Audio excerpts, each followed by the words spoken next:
Hi everyone, welcome to a new episode of Steven's Week, the weekly update on marketing and technology. This week I will talk about the fight between Apple and Facebook. I'm going to talk about acute innovation in Germany. And of course, I'm going to talk about Jeff Bezos saying goodbye as CEO of Amazon. Welcome to this new episode, everyone.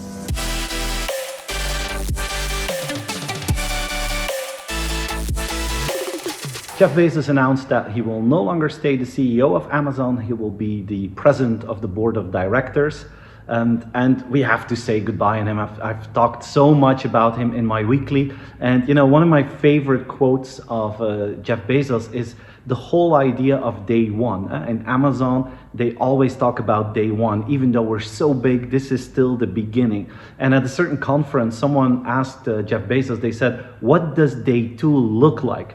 And his answer is just, brilliant. He says, I perfectly know the answer to that. He says, day two begins with irrelevance, followed by painful decline, and eventually it ends in death.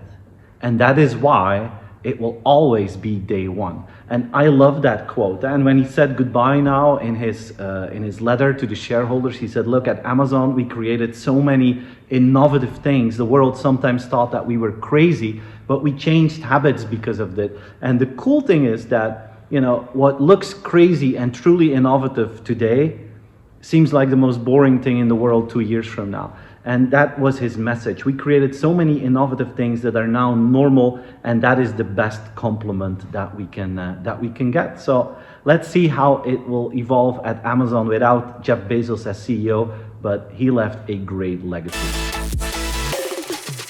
And let's talk about an innovation that Amazon is working on. They are working very hard on biometric payments, and they are installing those in some of their Amazon Go stores in Seattle. Like, you know, in Amazon Go stores, you take your app, you scan your Amazon Go app, and then you walk in, you take what you want from the shelves, and you walk out. You don't need to pay, you don't need to scan anything.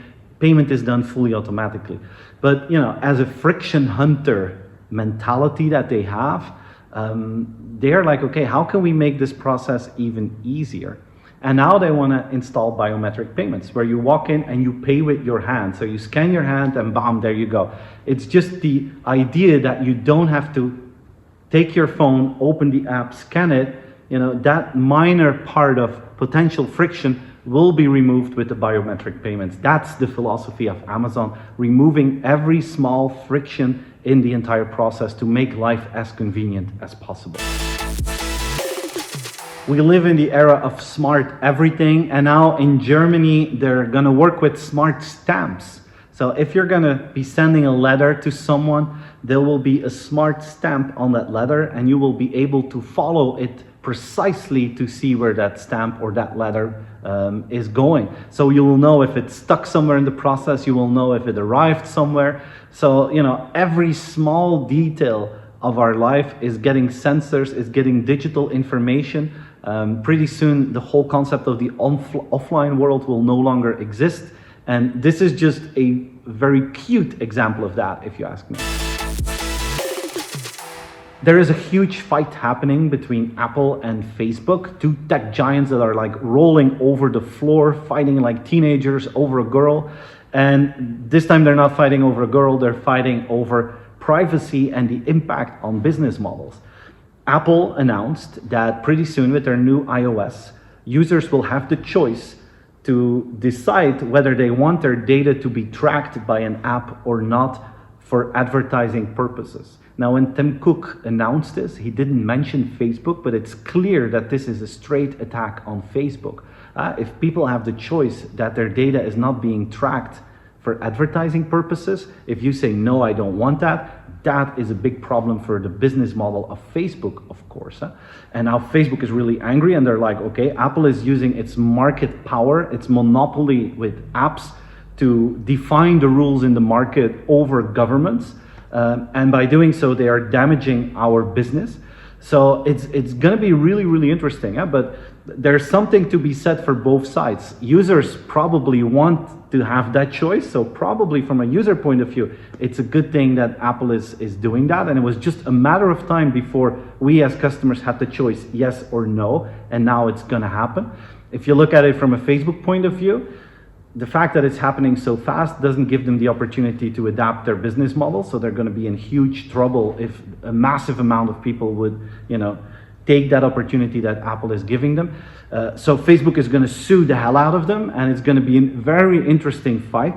But one thing is certain, in the next few years, privacy is going to be a much more important topic than in the past. Data ownership will be a much more important topic than in the past. And because of that, I think that organizations should do whatever they can to offer as much value as possible towards the customer. Because if customers will have to make the choice, company A, do I give my data or not?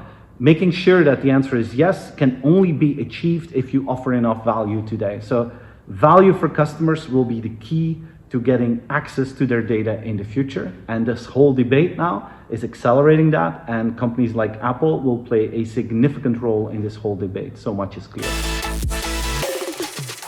So guys, this was my weekly update. I hope you enjoyed it. Please like the video if you did, share it with your friends, with your family, and I hope to see you again for the next episode of Steven's Week. Bye-bye.